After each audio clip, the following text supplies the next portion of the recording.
शांति। आज 14 जून 2022 के परमात्म महावाक्य है। आज की साकार मुरली में प्राण प्यारे बाबा हम बच्चों से कहते हैं, मीठे बच्चे, 21 जन्मों की पूरी प्रारब्ध लेने के लिए पाप पर पूरा पूरा बलि चढ़ो। अधूरा नहीं बलि चढ़ना, अर्थात बाप का बन जाना। पूरा बलि चढ़ना माना पूरा बाबा का बनना है, अधूरा नहीं। सभी पूरा पूरा चढ़े ना बलि बाबा पर। कहे हाँ जी बाबा। आज का प्रश्न है, किस गुह्य बात को समझने के लिए बेहद की बुद्धि चाहिए? बाबा उत्तर देते हैं, यह बेहद का बना बनाया ड्रामा है। जो पास्ट हुआ वो ड्रामा। अब यह ड्रामा पूरा होता है, हम घर जाएंगे, फिर नए से पाठ शुरू होगा। यह गुह्य बातें समझने के लिए बेहद की बुद्धि चाहिए।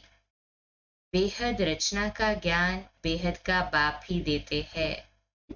सभी को मिल गया ना बेहद रचना का और बेहद ज्ञान है। हाँ जी बाबा। इसीलिए जो पूरा ड्रामा बना हुआ है, इसकी गुह्य विधि को समझने का बाबा ने तरीका बताया कि जो पास्ट हुआ उसको बिंदु लगा दे, फुल स्टॉप लगा दे, क्योंकि वो ड्रामा हूबहू रिपीट हुआ। करते हैं ना सभी ऐसे? हाथ ऊपर करें। अच्छा, दूसरा प्रश्न है, मनुष्य किस बात में हाय हाय कर रड़ी मारते हैं और तुम बच्चे खुश होते हो? बाबा उत्तर देते हैं, अज्ञानी मनुष्य थोड़ी सी बीमारी आने पर रड़ी मारते, तुम बच्चे खुश होते, क्योंकि समझते हो यह भी पुराना हिसाब किताब चुकतू हो रहा है। लोगों के लिए बीमारियां या पुराना हिसाब किताब दुख का कारण बन जाता है, और बाबा हमें सिखाते हैं हमें तो खुश होना है क्योंकि पुराना अकाउंट क्लियर हो रहा है। आज का गीत है, तूने रात गवाई सो के, दिवस गवाया खाई के। ओम शांति। वास्तव में ओम शांति कहने की भी जरूरत नहीं है, परंतु कुछ न कुछ बच्चों को समझाना ही होता है, परिचय देना होता है।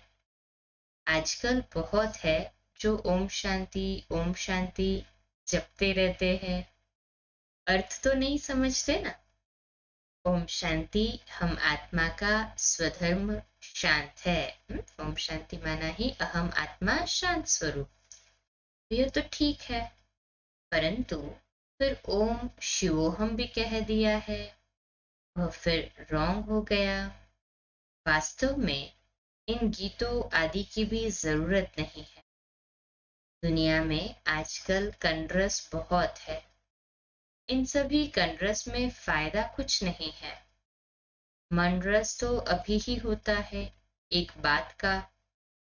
बाप बच्चों को सम्मुख बैठ समझाते हैं, कहते हैं तुमने भक्ति तो बहुत की, अब भक्ति की रात पूरी हो, प्रभात हो रही है। प्रभात का बहुत महत्व है। प्रभात के समय बाप को याद करना है। प्रभात के समय भक्ति भी बहुत करते हैं, माला भी जपते हैं। यह भक्ति मार्ग की रस्म चली आती है। सवेरे सवेरे माला जपेंगे, पूजा पाठ करेंगे, भक्ति मार्ग की रस्म है ना। बाप कहते हैं बच्चे, यह नाटक पूरा होता है, फिर चक्र रिपीट होता है। वहां तो भक्ति की दरकार ही नहीं। कहाँ? सतयुग में। हम खुद ही तो देवी देवता है, जिन्हें पूजते हैं वही तो पूज्य बनेंगे। खुद ही कहते हैं भक्ति के बाद भगवान मिलता है। भगवान को याद करते हैं क्योंकि दुखी है। जब कोई आफत आती है, वे बीमार पड़ते हैं, तो भगवान को याद करते हैं। भक्त ही भगवान को याद करते हैं। सतयुग त्रेता में भक्ति होती नहीं, तो सारा भक्ति कल्ट हो जाए। भक्ति ज्ञान और बाद में है वैराग्य। भक्ति के बाद फिर है दिन। दिन कहा जाता है नई दुनिया को, अर्थात सत्युग को। भक्ति, ज्ञान, वैराग्य अक्षर ठीक है। वैराग्य किसका? पुरानी दुनिया, पुराने संबंध आदि से वैराग्य। चाहते हैं हम मुक्ति धाम में बाबा के पास जावे। भक्ति के बाद हमको भगवान जरूर मिलना है। भक्तों को ही भगवान बाप मिलता है। भक्तों को सद्गति देना भगवान का ही काम है और कुछ करना नहीं है, सिर्फ बाप को पहचानना है। बाप है इस मनुष्य सृष्टि का बीज। इसको उल्टा झाड़ कहते हैं। बीज से झाड़ कैसे निकलता है ये तो बड़ा सहज है। अभी तुम जानते हो, ये वेद शास्त्र ग्रंथ आदि पढ़ना, जप तप करना, ये सब भक्ति मार्ग है। ये कोई भगवान को पाने का सच्चा मार्ग नहीं है। सच्चा मार्ग तो भगवान ही दिखलाते हैं, मुक्ति, जीवन मुक्ति का। तुम जानते हो अब ड्रामा पूरा होता है। जो पास्ट हुआ सो ड्रामा। इसे समझने में बड़ी बेहद की बुद्धि चाहिए। ड्रामा के पार्ट को पूर्ण रूप से समझने में, उस पर निश्चय होने में बेहद की तो बुद्धि चाहिए ना। है हाँ जी बाबा। बेहद का मालिक ही सारे सृष्टि के आदि मध्य अंत का बेहद का ज्ञान देते हैं। उसको कहा जाता है ज्ञानेश्वर, रचयिता। ज्ञानेश्वर अर्थात ईश्वर में ज्ञान है। शिव बाबा अर्थात ईश्वर में ज्ञान है, इसलिए उन्हें ज्ञानेश्वर कहा जाता है। संधि विभाजन ही करेंगे ना तो ज्ञान प्लस ईश्वर इज इक्वल्स टू ज्ञानेश्वर। तो जो ईश्वर में ज्ञान है वो हमें ईश्वर दे रहे हैं अभी। इसको कहते हैं रूहानी spiritual knowledge, God fatherly knowledge. तुम भी गॉड फादरली स्टूडेंट बने हो। बरोबर भगवान उवाच तुमको राजयोग सिखलाता हूं। तो भगवान टीचर भी ठहरा। तुम स्टूडेंट भी हो, बच्चे भी हो। बच्चों को दादे से वर्षा मिलता है, यह तो बड़ी सहज बात है। बच्चा अगर लायक नहीं है तो बाप लात मारकर निकाल देते हैं। धंधे आदि में जो अच्छे मददगार होते हैं उनका ही हिस्सा लगता है। तुम बच्चों का भी दादी की मिल्कियत पर हक है, परंतु कब? बाबा ने आज इशारे में कह दिया, जो बाबा के मददगार है ना उनके लिए। तो वह है निराकार। बच्चे जानते हैं हम अपने दादे से वर्षा ले रहे हैं। जानते हैं ना सभी, हाथ ऊपर करें। वही स्वर्ग की स्थापना करते हैं, नॉलेजफुल है। ब्रह्मा विष्णु शंकर को पतित पावन नहीं कहेंगे, वह तो देवताएं हैं। उनको सदगति दाता नहीं कहेंगे, वह एक ही है। याद भी सभी एक को ही करते हैं। बाप का पता न होने कारण कह देते हैं कि सब में परमात्मा है। अगर कोई को साक्षात्कार हो जाता है तो समझते हैं हनुमान ने दर्शन कराया। भगवान तो सर्वव्यापी है। कोई भी चीज में भावना रखो तो साक्षात्कार हो जाता है। ना तो पढ़ाई की बात है। बाप कहते हैं मैं बच्चों को आकर पढ़ाता हूँ। पढ़ रहे हैं ना सभी, आत्मिक स्थिति में टिक कर सभी बाबा को अच्छे से समझते हुए पढ़ रहे हैं ना। कहे हाँ जी बाबा। पापा कहते तुम देखते भी हो कैसे पढ़ाते हैं, जैसे और टीचर होते हैं बिल्कुल साधारण रीति पढ़ाते हैं। बैरिस्टर होगा तो आप समान बैरिस्टर बनाएगा। ये तो तुम ही जानते हो कि इस भारत को स्वर्ग किसने बनाया। जानते हैं ना हम सभी, भारत को स्वर्ग बनाने का कार्य तो एक शिव बाबा के सिवा और कोई कर ही नहीं सकता है। और भारत में रहने वाले सूर्यवंशी देवी देवताएं कहाँ से आए, मनुष्य को तो बिल्कुल पता ही नहीं है। अभी है संगम। तुम संगम पर खड़े हो, दूसरा कोई संगम पर नहीं है। यह संगम का मेला देखो कैसा है। बच्चे आए हैं बाप से मिलने। यह मेला ही कल्याणकारी है। बाकी और जो भी कुंभ के मेले आदि लगते हैं उनसे कोई प्राप्ति नहीं। सच्चा सच्चा कुंभ का मेला कहा जाता है संगम को। गाते हैं आत्मा परमात्मा अलग रहे बहुकाल, फिर सुंदर सुहावना मेला कर दिया है। समय कितना अच्छा है, यह संगम का समय कितना कल्याणकारी है, क्योंकि इस समय ही सबका कल्याण होता है। बाप आकर सबको पढ़ाते हैं। वह है निराकार स्टार, लिंग रूप रखा है समझाने के लिए। बिंदी रखने से कुछ समझ न सके, तुम समझा सकते हो। आत्मा एक स्टार है, बाप भी स्टार है। जैसे आत्मा वैसे परम पिता परमात्मा। फर्क नहीं है, स्वरूप सेम है, परंतु क्वालिटीज में तो फर्क पड़ता है। तुम्हारी आत्माएं भी नंबरवार है।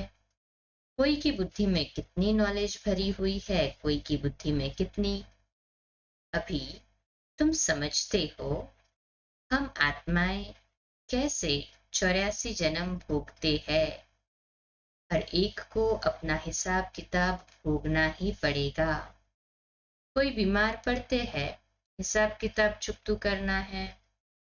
ऐसे नहीं, ईश्वरीय संतान को यह भोगना क्यों होती है। पाप ने समझाया है बच्चे, जन्म जन्मांतर के पाप है। फल कुमारी है, कुमारी से क्या पाप हुआ, परंतु यह तो अनेक जन्मों का हिसाब किताब चुकतू होना है। आज जन्मों के भी कार्मिक अकाउंट तो इसी जन्म में चुकतू करना है। बाबा ने समझाया है, इस जन्म में भी किए हुए पाप अगर सुनाएंगे नहीं तो अंदर वृद्धि को पाते रहेंगे। Double underline. इसलिए बाबा को लेटर में सब मन की बातें लिख देनी चाहिए। कुछ जाने अनजाने में पाप हुआ है तो वो भी लिखना चाहिए, नहीं तो बढ़ता जाएगा वो अंदर ही अंदर।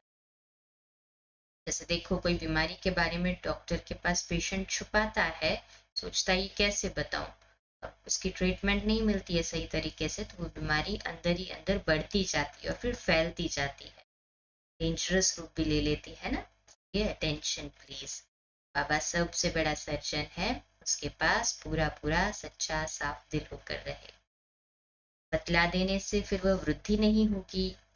सबसे नंबर 1 भारत पावन था, अब भारत सबसे पतित है, तो उन्हों को मेहनत भी जास्ती करनी पड़ती है। जो सर्विस बहुत करते हैं समझ सकते हैं हम ऊंच नंबर में जाऊंगा। कुछ हिसाब किताब रहा हुआ होगा तो भोगना पड़ेगा। वह भोगना भी खुशी से भोगी जाती है। अज्ञानी मनुष्यों को तो कुछ पता ही नहीं होता, एकदम हाय हाय कर रड़ी मारने लग पड़ते हैं। हाँ, तो खुशी से भोगना है। हम ही पावन थे, फिर हम ही सबसे पतित बनते हैं। यह चोला पाठ बजाने के लिए हमको ऐसा मिला है। अभी बुद्धि में आया है, हम सबसे जास्ती पतित बने हैं। बड़ी मेहनत करनी पड़ती है। आश्चर्य नहीं खाना चाहिए कि फलाने को यह बीमारी क्यों। अरे देखो, कृष्ण का भी नाम गाया हुआ है, सावरा गोरा। चित्र बनाने वाले तो समझते नहीं कि ये सावरा और गोरा, इसका कॉन्ट्रास्ट क्या है, मीनिंग क्या है। वह तो राधे को गोरा कृष्ण को सावरा दिखाते हैं। समझते हैं राधे कुमारी है तो उनका मान रखते हैं, समझते हैं वो कैसे काली होगी। इन बातों को तुम समझते हो। समझ गए ना सभी। हाँ जी बाबा। क्योंकि राधे को क्यों गोरी बनाया, उन्होंने समझा कुमारी है इसलिए। तो कृष्ण भी तो कुमार है ना। कृष्ण को सावरा क्यों बनाया है, क्योंकि 84 जन्मों की कहानी का प्रतीक है। पहला जन्म आत्मा बिल्कुल सतो प्रधान तो गोरा, लास्ट जन्म आत्मा तमो प्रधान तो सावरा। जो एकदम सतो प्रधान आत्मा थी वही लास्ट में एकदम तमो प्रधान बन जाती है। परंतु फिर भी बाबा उसी रथ का सहारा लेते हैं। वो भी कब, तो जब ब्रह्मा बाबा 60+ एज के हो जाते हैं, अर्थात कि वानप्रस्थ अवस्था में। तो जो देवता कुल के थे वह अब अपने को हिंदू धर्म के समझ रहे हैं। देवता कुल ये तो नाम ही नहीं है, क्योंकि गुण ही वो नहीं है, कहाँ से आएगा। तुम श्रीमत पर अपने कुल का उद्धार करते हो। कर रहे हैं ना सभी श्रीमत पर अपने कुल का उद्धार, हाथ ऊपर करे। सारे कुल को पावन बनाना है, सेल्वेज कर ऊपर ले आना है। तुम सेल्वेशन आर्मी हो ना। पाप ही दुर्गति से निकाल सदगति करते हैं। वही क्रिएटर डायरेक्टर है, मुख्य एक्टर गाया हुआ है। एक्टर कैसे है? पतित पावन बाप आकर पतित दुनिया में सभी को पावन बनाते हैं। तो मुख्य हाँ, ये एक्ट बाबा ही करते हैं ना। मुख्य एक्टर तो बाबा हुआ है ना, भले ही गुप्त है, परंतु डायरेक्टर कहते हैं बाबा को। एक्टर तो मनुष्य आत्माएं हैं, डायरेक्ट करने वाले शिव बाबा है। ये मुख्य बात समझने की है कि एक्टर कैसे पतित पावन बाप आकर पतित दुनिया में सभी को पावन बनाते हैं। ब्रह्मा विष्णु शंकर को कोई करण करावनहार नहीं कहेंगे। अभी तुम अनुभव से कह सकते हो, बाबा जिसको करण करावनहार कहते हैं वह इस समय पाठ बजाते हैं।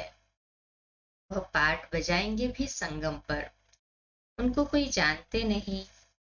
मनुष्य 16 कला से फिर नीचे गिरते हैं। आहिस्ते आहिस्ते कला कम होती जाती है। हर जन्म में कुछ न कुछ कला कम होती है।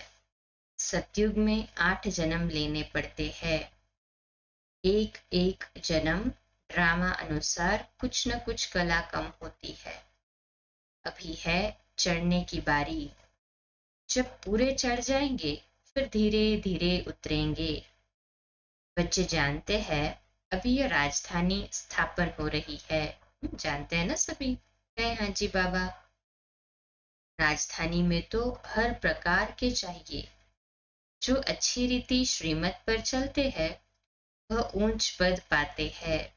सो भी जब पूछे ना, जो अच्छी रीति चलेंगे वही श्रीमत पर चलने के कारण ऊंच पद पाएंगे।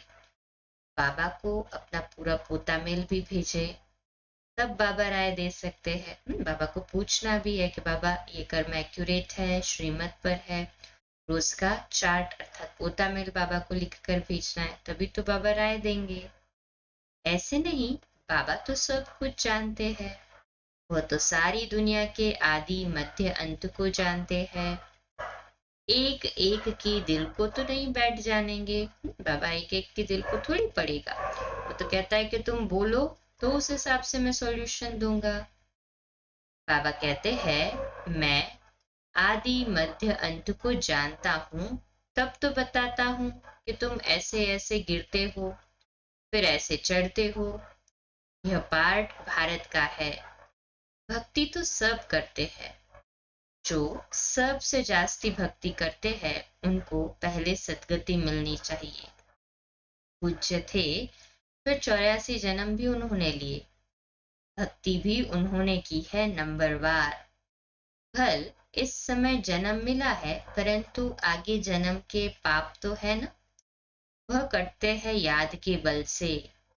याद ही डिफिकल्ट है।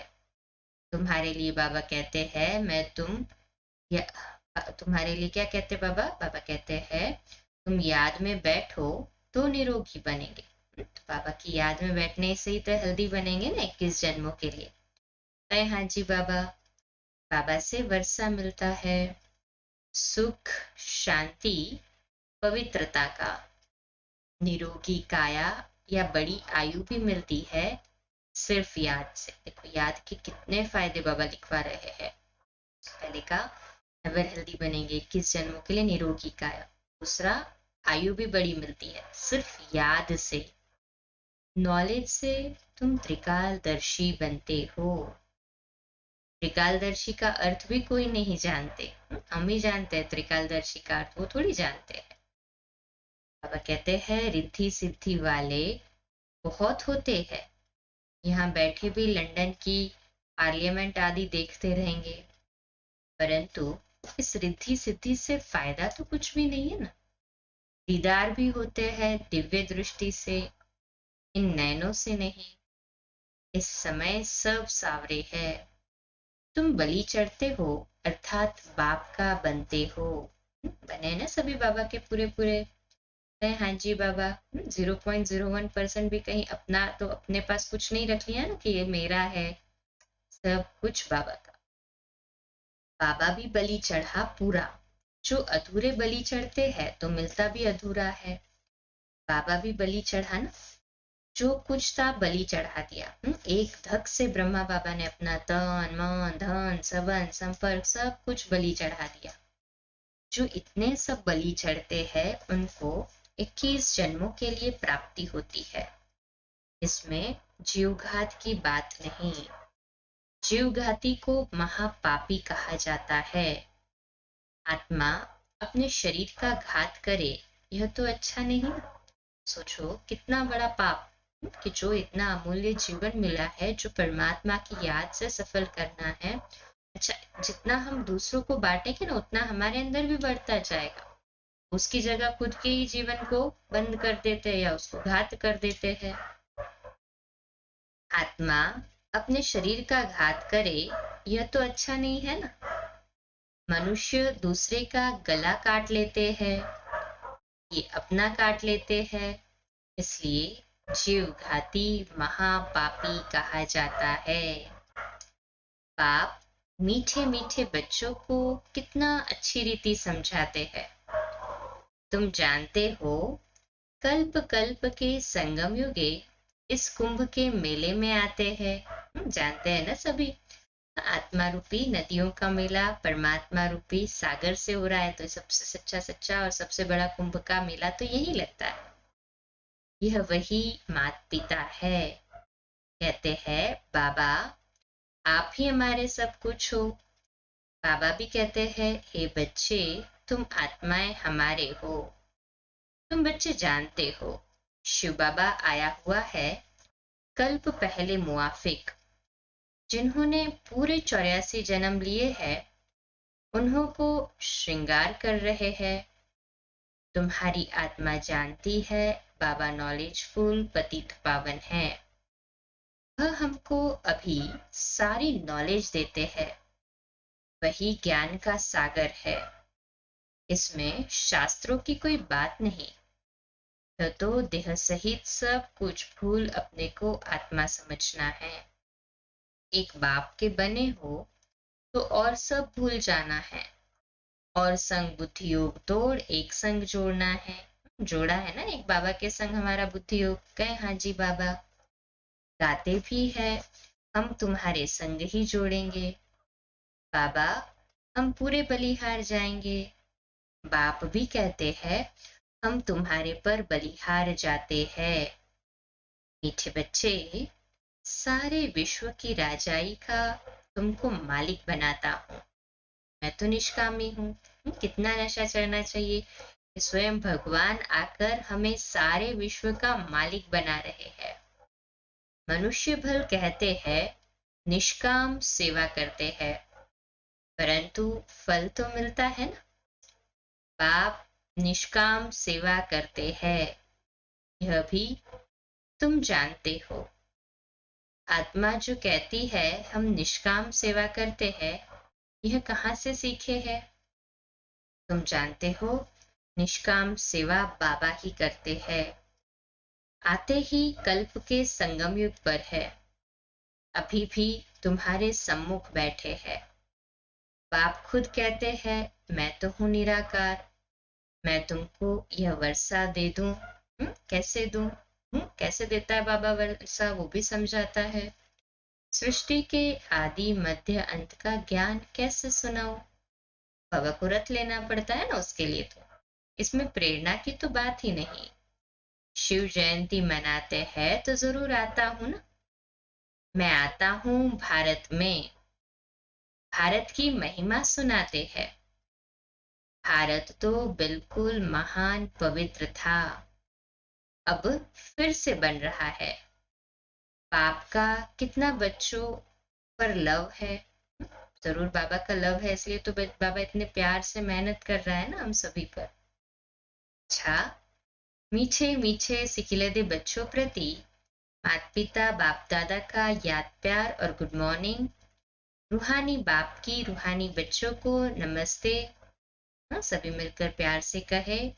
हम रूहानी बच्चों की रूहानी माता पिता बाप दादा को याद प्यार गुड मॉर्निंग और नमस्ते। वाह बाबा वाह, शुक्रिया बाबा, शुक्रिया।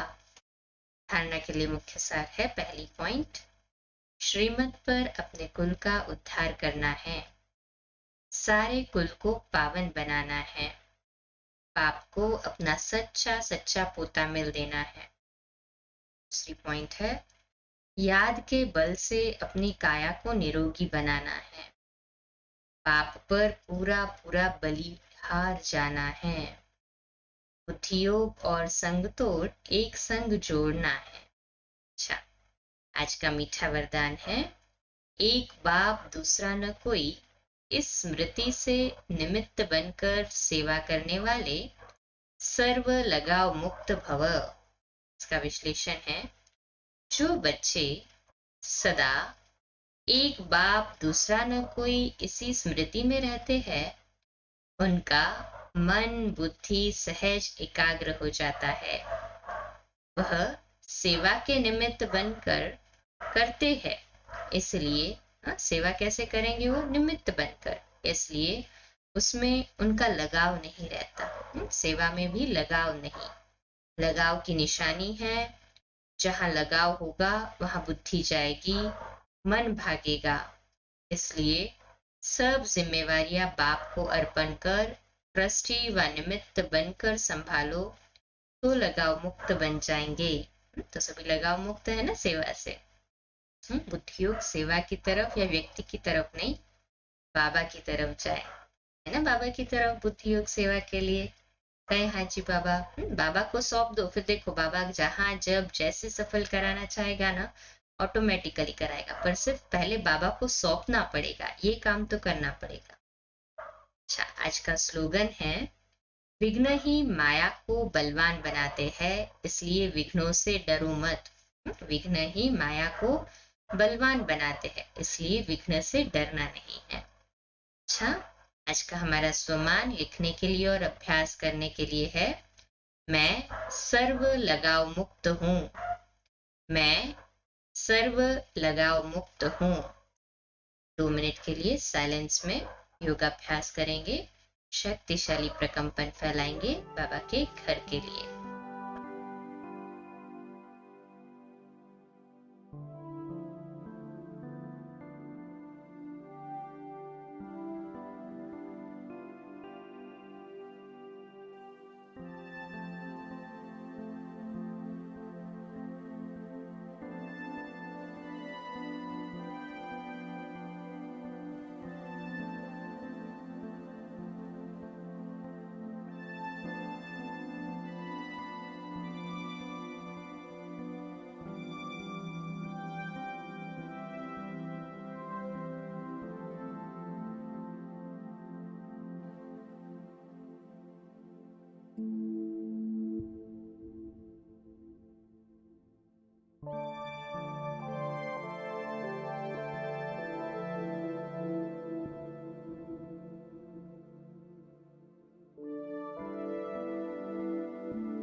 अच्छा, कम बोलो, धीरे बोलो, मीठा बोलो, सत्य बोलो, सोच समझ कर बोलो, निमित्त भाव, निर्माण भाव, निर्मल वाणी। कल सुबह अमृत वेला मिलेंगे 4 बजे। 22 तारीख तक ऐसे ही शेड्यूल चलेगा। अमृत वेला 4 बजे रहेगा, जिसमें भोग, पानी चार्जिंग और ज्वालामुखी योग अभ्यास भी होगा। और रोज मुरली जो है 22 तारीख तक रात्रि में 8:45 सुनेंगे। नेक्स्ट डे की मुरली एक दिन पहले, ताकि सुबह भी अमृत वेले के बाद आप उसे सुन सकें। अच्छा, ओम शांति।